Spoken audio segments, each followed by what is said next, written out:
Este era aquele de quem eu dizia. João testificou e clamou, dizendo: Este era aquele de quem eu dizia: O que vem depois de mim é antes de mim, porque foi primeiro do que eu. Vamos meditar em João, capítulo 1, agora dos versos 15 a 17. Jesus, o Salvador, veio como o Messias para Israel, anunciando a eles um novo reino e uma nova Jerusalém.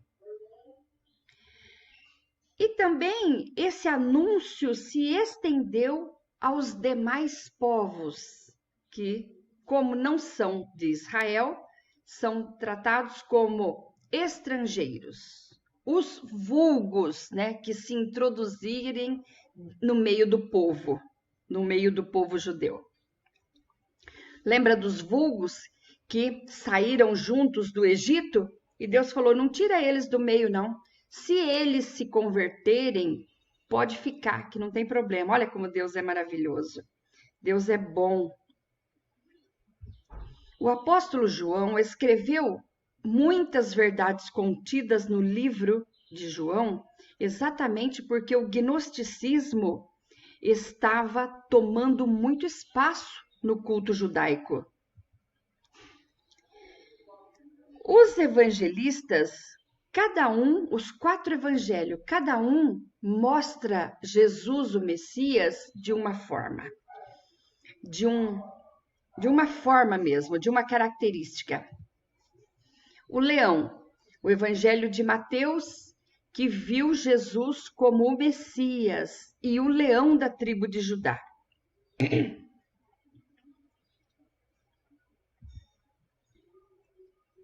Marcos vê Jesus como homem, porque o evangelho de Marcos, que é o mais direto, singelo, mostra Jesus como o filho do homem. Lucas mostra Jesus apresenta-se em Jesus como o boi, porque o boi é o animal de serviço, de sacrifício, e mostra Jesus como o grande servidor dos homens e sacrifício universal para toda a humanidade. E o Evangelho de João mostra Jesus como águia. Então apresenta Jesus como a águia. Jesus, porque a águia é a única das criaturas viventes que consegue olhar diretamente ao sol. O apóstolo João, que esteve com Jesus até o último suspiro, olha de forma mais penetrante cada ato de Jesus. O Evangelho de João, como águia, voa nas alturas, atinge os altos cumes da revelação bíblica, que enche todo o coração de tanta alegria. Também penetra nos umbrais da eternidade e mostra com eloquência singular como o transcendente torna-se imanente, como o infinito entra e se encaixa nos limites finitos, como o eterno invade o nosso tempo e como Deus, Criador de todas as coisas, se veste de pele humana, humilhando-se a si mesmo para tabernacular entre nós. Este era aquele de quem eu dizia. Aquele quem? Aquele que é o Verbo, que é eterno. Aquele que é uma pessoa igual ao Pai em essência. Aquele que é divino. Aquele que é o Criador de tudo e de todos. Aquele que é autoexistente. A vida sempre esteve nele. Aquele que é a luz que prevalece. Aquele que é o Verbo que se fez carne e veio tabernacular entre nós. Aquele que é antes de mim. Aquele que dele recebemos a plenitude. aquele que nele está a graça e a verdade. O Antigo Testamento apontava para Jesus, todo o Antigo Testamento. Jesus não veio para dar resposta às indagações e aos sofismas, mas para cumprir a lei e fazer discípulos. Olha que quando João disse, este era aquele de quem eu dizia, de quem eu estava falando, de quem eu dizia, com certeza algumas perguntas, algumas mentes investigativas diziam, mas será o Messias? De quem que ele está falando? Será que ele veio, o que será que ele veio fazer? Outro, será que veio fundar o cristianismo? Será que veio fundar uma nova religião? Porque todos estavam bem ali com o João, aprendendo bem a palavra. E João, então, dá um brado, testifica dele e clamou, dizendo, este era aquele de quem eu dizia, o que vem após mim é antes de mim, porque foi primeiro do que eu. João 15, capítulo 1, verso 15. O apóstolo João, que esteve com Jesus até o último suspiro, vai nos explicando pouco a pouco, versículo por versículo, o porquê e para que Jesus veio.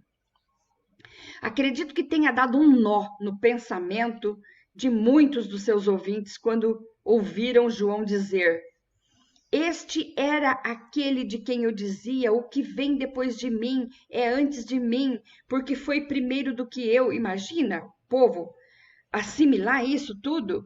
Realmente, se olharmos na forma cronológica do nosso tempo, a obra que Jesus fez foi depois da obra de João Batista, mas o que está sendo dito é que Jesus é desde Bereshit, desde o princípio de todas as coisas, desde antes de Gênesis 1:1. Portanto, o Cristo que é antes de tabernacular entre nós, veio para fazer discípulos. E ele é antes de mim, porque todo o Primeiro Testamento anuncia ele. A Torá revela Jesus através dos sacrifícios do tabernáculo. A serpente de bronze levantada no deserto também revela Jesus, que seria levantado na cruz do Calvário. Os profetas anunciaram seu nascimento. Olha o que está em Isaías capítulo 7 e 14. Portanto, o mesmo Senhor vos dará um sinal. Eis que a virgem conceberá e dará à luz a um filho e chamará o seu nome Emanuel, que significa Deus conosco. Onde ele nasceria também foi dito pelos profetas.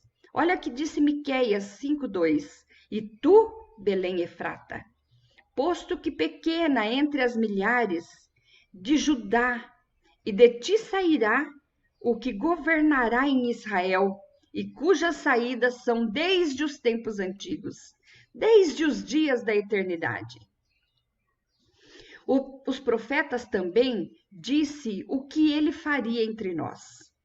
Isaías 61, versos de 1 a 13. Jesus leu e contou para todo mundo naquela sinagoga, dizendo o que estava escrito pelo profeta Isaías.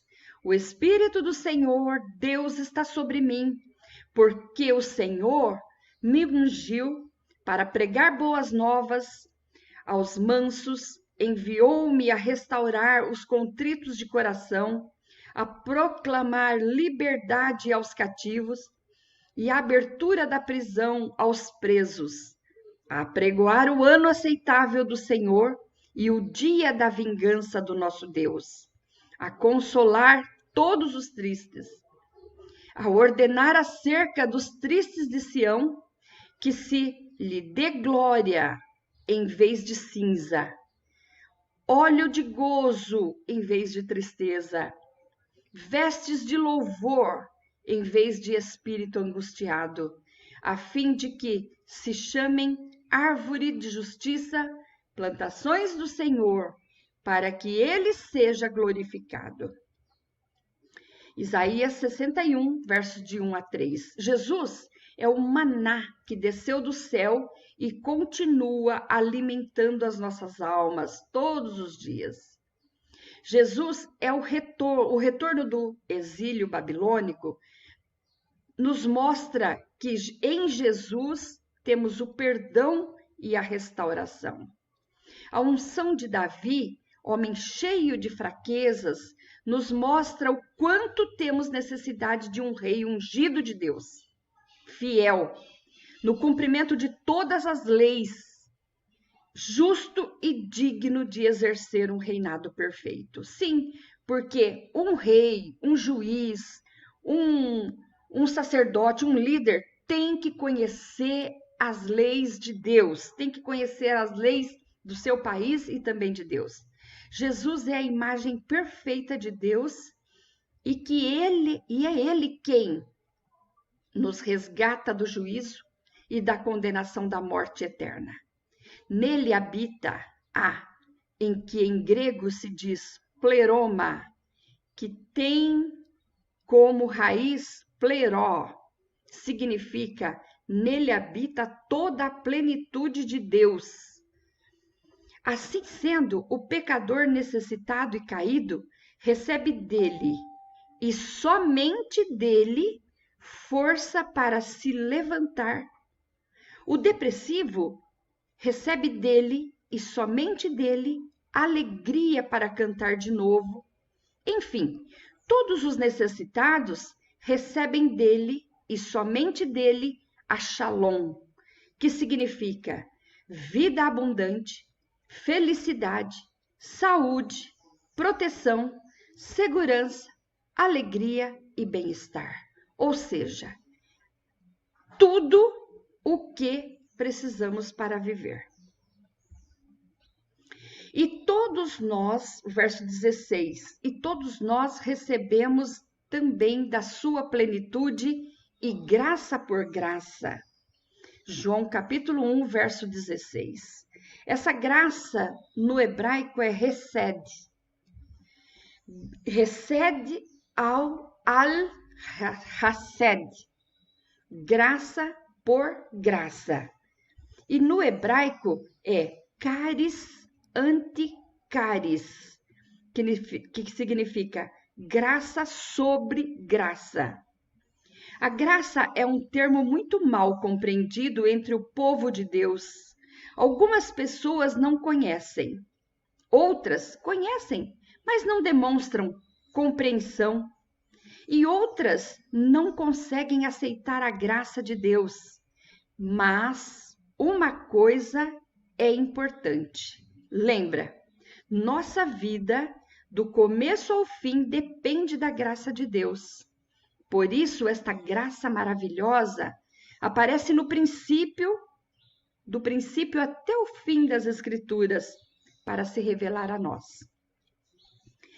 Conhecer a graça de Deus nos faz redescobrir o quão grande é o Deus e o quanto precisamos da sua graça para existir.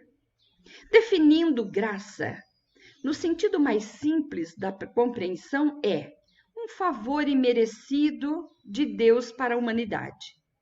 No grego, charis anti-caritos, caritos é a benevolência de Todo-Poderoso nos favorecendo em todo o tempo.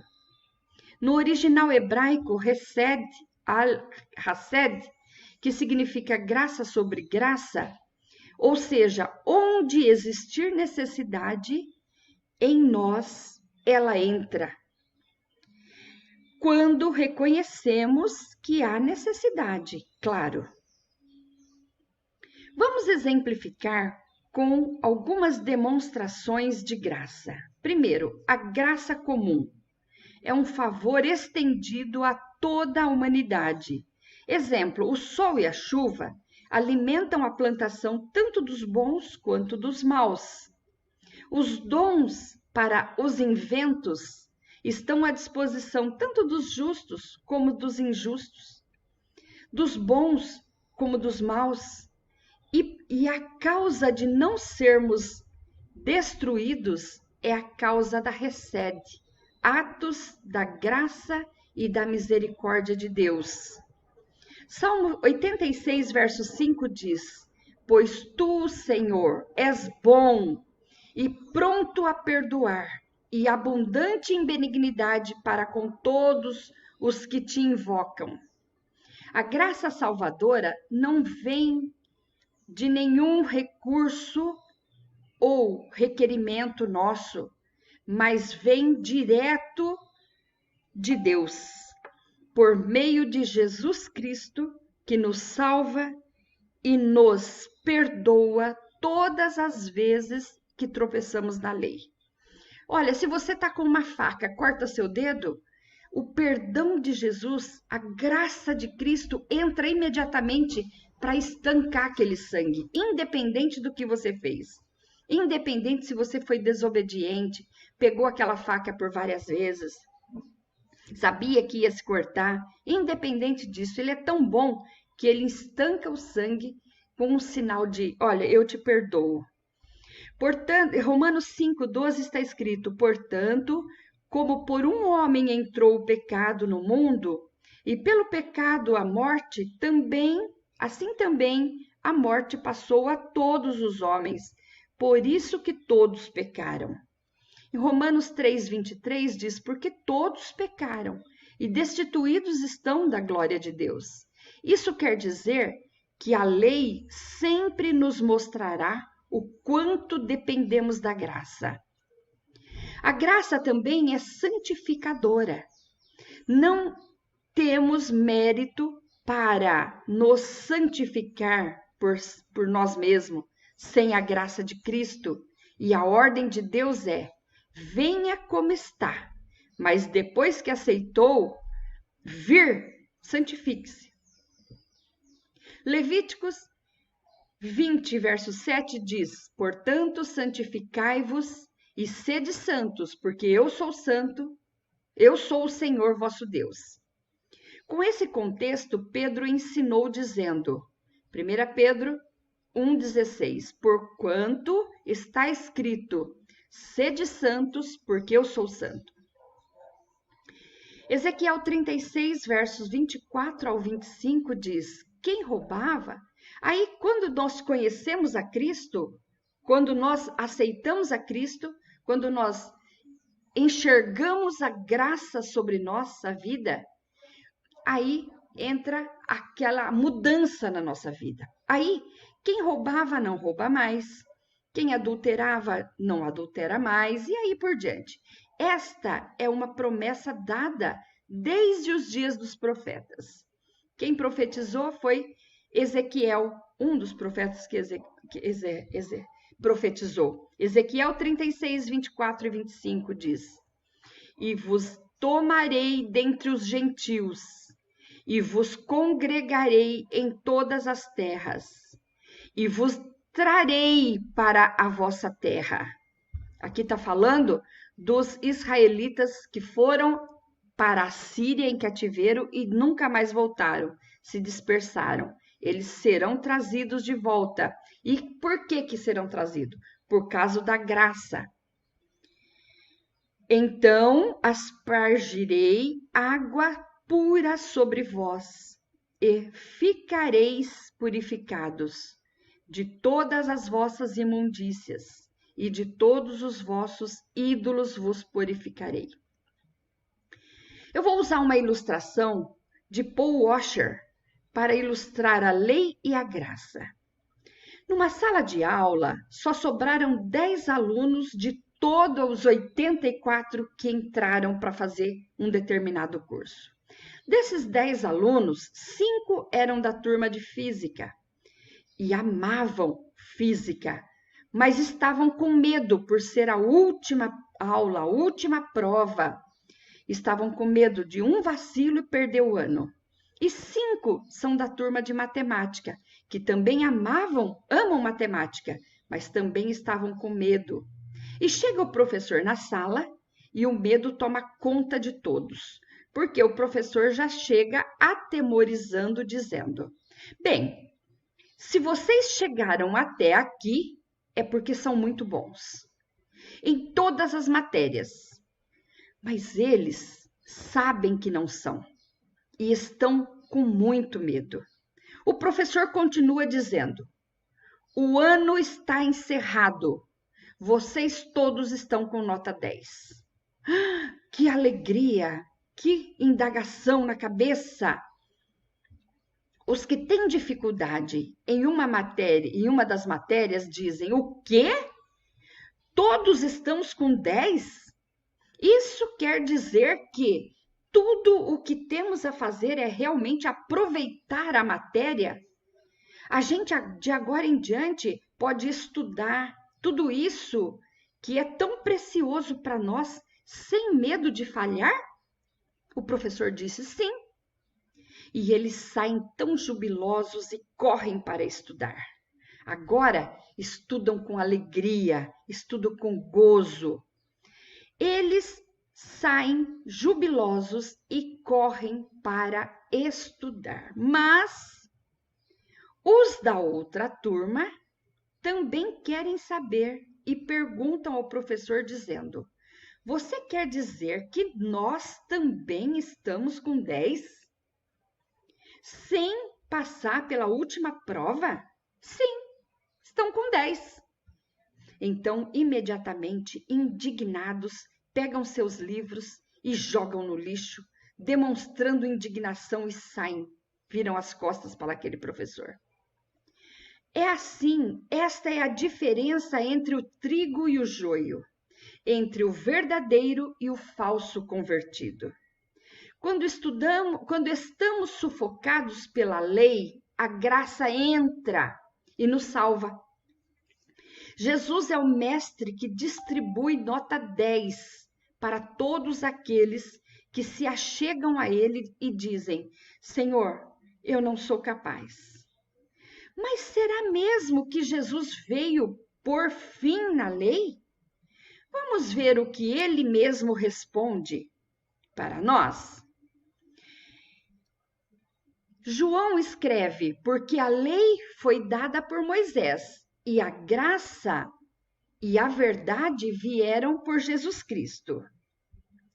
A lei foi dada por intermédio de Moisés e a graça e a verdade vieram por Jesus Cristo.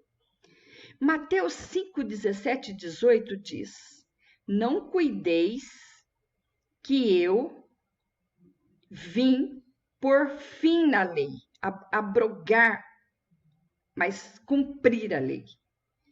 Porque em verdade vos digo que até que o céu e a terra passem, nenhum jota e nenhum tio jamais passará sem que tudo se cumpra.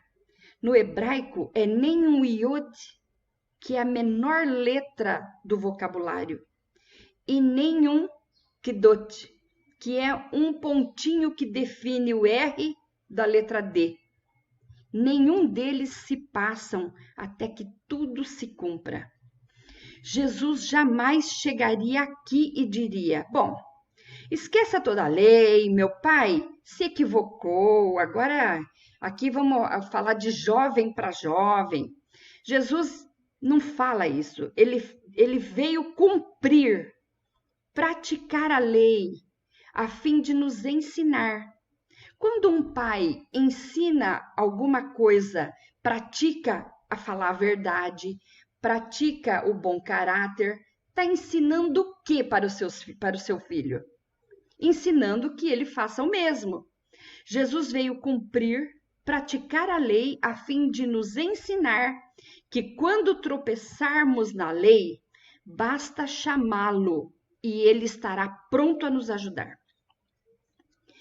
Romanos 8, 2 a 4 diz: porque a lei do Espírito de vida em Cristo Jesus me livrou da lei do pecado e da morte.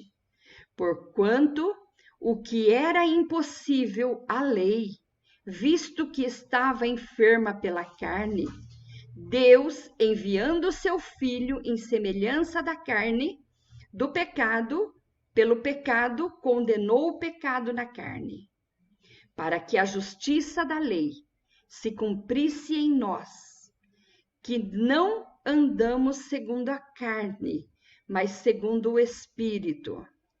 A lei para o justo é vida, é segurança, é proteção. As autoridades não são terror para quem anda na lei. Mas para o pecador, o que não reconhecer o seu pecado e não se converter a Cristo é condenação. Se desprezarmos a lei como o pecador, adúltero, assassino, o idólatra, o ladrão e demais, e outros mais, terão expostos os seus pecados?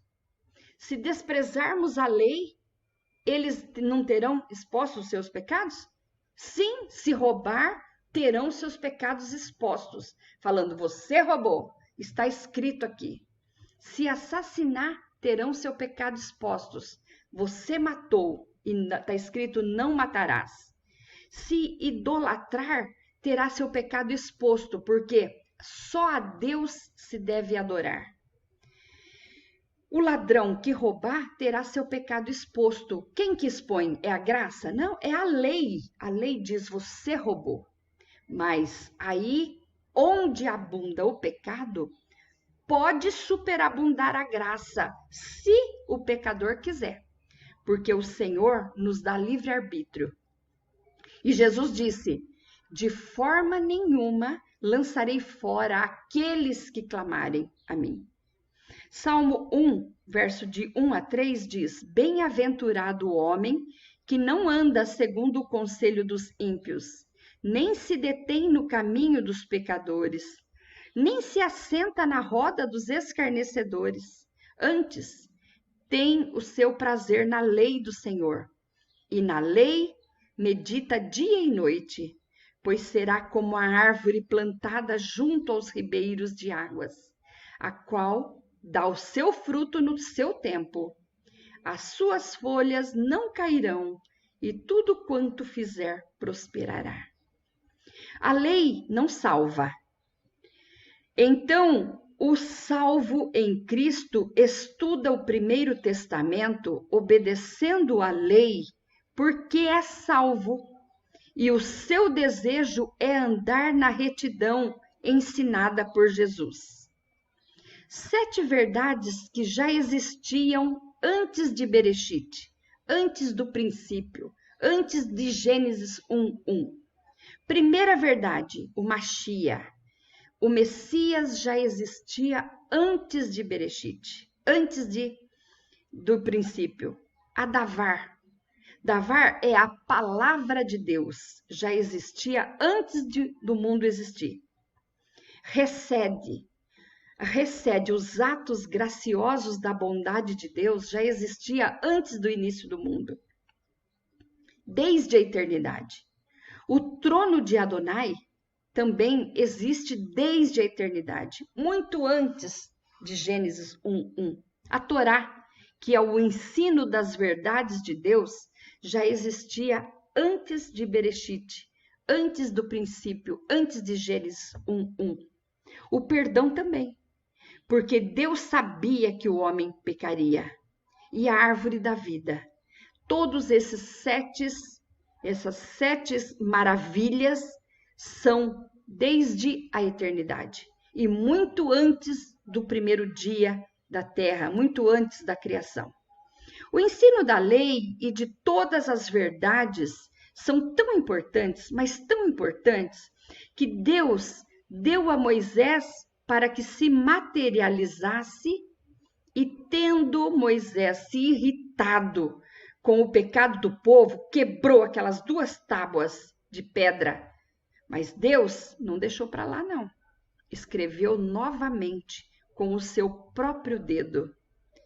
Quando nos deparamos com algo que temos dificuldade em guardar, a nossa primeira reação é dizer, tira isso de perto de mim. Não quero ouvir. Para. Não fala mais nada. A fuga e a justificativa sempre esteve no coração humano. Quando Adão pecou, Eva pecou, Adão também, primeira coisa que aconteceu, Deus foi lá tirar satisfação. Adão, vem cá, o que você fez? Olha, Senhor, foi Eva, essa mulher que o Senhor me deu. Ou seja, é aquela fuga, foge de falar a verdade e se justifica. O homem não tem capacidade de justificar-se a si mesmo. O que o homem tem a fazer, toda a humanidade tem a fazer, é se render aos pés do Todo-Poderoso e falar: perdão, Senhor. Me perdoa, Senhor. A fuga e a justificativa sempre esteve no coração humano, talvez seja por isso que a Bíblia nos manda tomar cuidado com o nosso coração, e dizendo que o nosso coração é enganoso. No Código de Trânsito Brasileiro, por exemplo, tem uma lei que para muitos é um horror. E eu pergunto, a lei seca é boa ou é ruim? Minha resposta particular é que é boa, porque eu não sou dominada pela bebida, graças a Deus. E que ela, então eu digo, essa lei é ótima, é boa, precisa existir, porque preserva a vida da pessoa. E assim é com todas as outras leis e mandamentos do Senhor. Todas são boas e servem para preservar as nossas vidas. João 1:45 diz: Filipe achou Natanael e disse-lhe: havemos achado aquele de quem Moisés escreveu na lei e os profetas, Jesus de Nazaré, o filho de José. Jesus veio tabernacular entre nós para cumprir a lei e nos ensinar. Por isso, tirando a lei das pedras, escreveu-a na tábua do nosso coração e com muito mais rigor.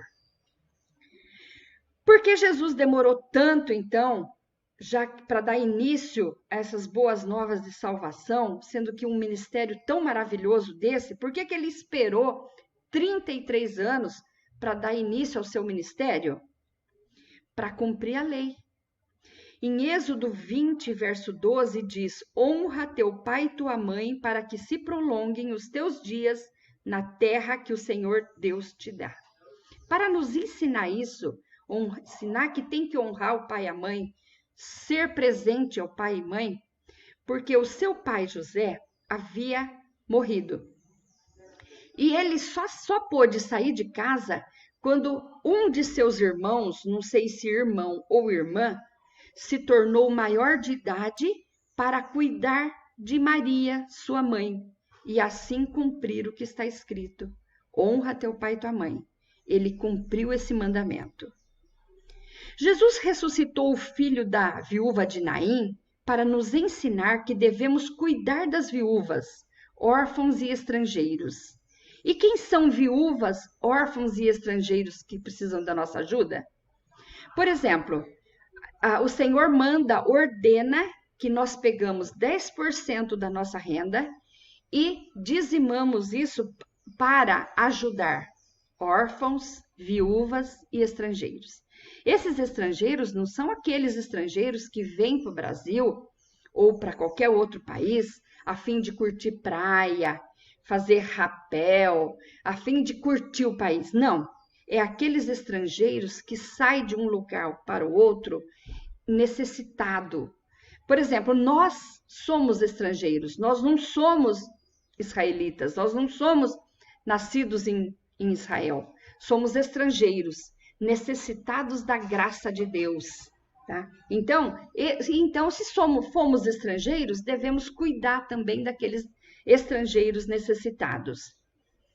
E a viúva? Quem é a viúva da qual Deus fala? Cuida da viúva, dá para ela o sustento.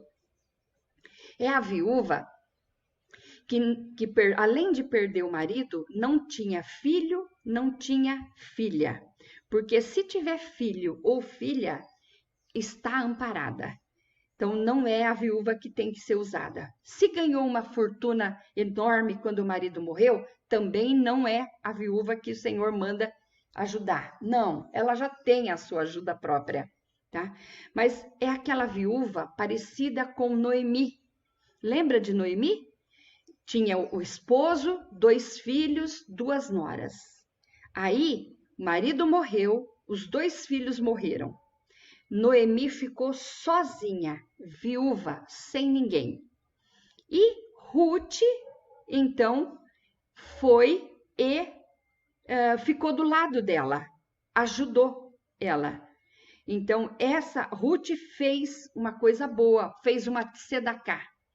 E Jesus, então, ressuscita o filho da viúva de Naim, exatamente para nos ensinar que temos que fazer tzedaká, que temos que ajudar a viúva desamparada.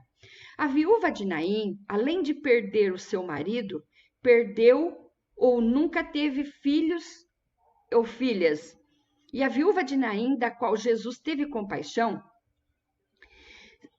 e socorreu, além de ser viúva, estava levando para a sepultura o seu único filho, aquele que era arrimo de família. Olha, Lucas 7, de 11 a 15 diz: E aconteceu que no dia seguinte, ele, Jesus, foi à cidade chamada Naim, e com ele iam muitos dos seus discípulos e uma grande multidão. E quando chegou perto da porta da cidade, eis que levavam um defunto, filho único de sua mãe, que era viúva. E com ele ia uma grande multidão da cidade, e vendo-a, o Senhor moveu-se de íntima compaixão por ela e disse-lhe: Não chores. E chegando-se, tocou o esquife, e os que levavam pararam. E disse: Jovem, a ti te digo, levanta-te. E o que fora defunto assentou e começou a falar, e ele o entregou à sua mãe. Isso é ajudar a viúva. Ele ajudou para nos ensinar o dever que temos. Jesus também derrotou os demônios para cumprir e nos ensinar o que devemos adorar somente a Deus, sempre, em todo o tempo. Deuteronômio 6, capítulo 5, versos 6 e 7, diz: Eu sou o Senhor teu Deus, que te tirei da terra do Egito e da casa da servidão. Não terás outros deuses diante de mim. Satanás escraviza o ser humano, mas Jesus mostrou que tem poder para libertar o oprimido das garras de Satanás e de toda crença que aprisiona.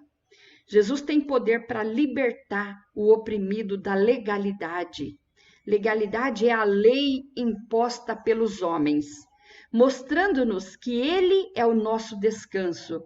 Assim, quando paramos nossos trabalhos no sábado, estamos santificando nosso Salvador e dedicando o nosso tempo para adorá-lo.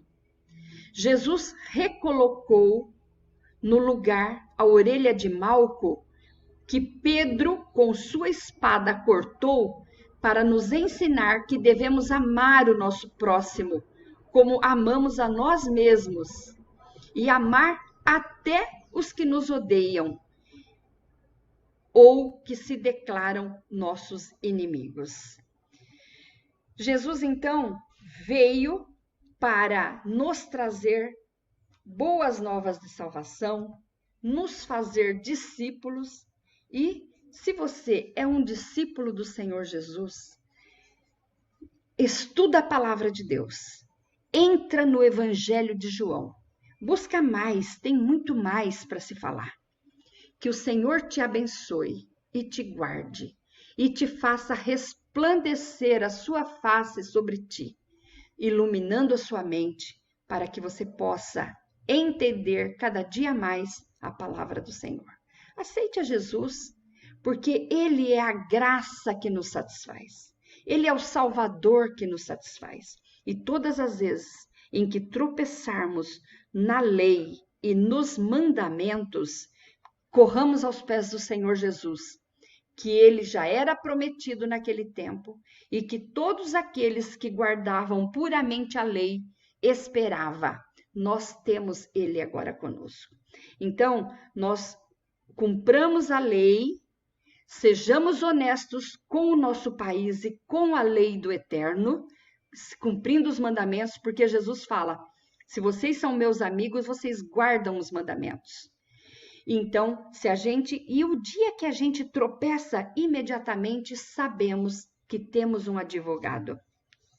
Filhinhos, não pequeis, mas se pecar, temos um advogado para nos socorrer.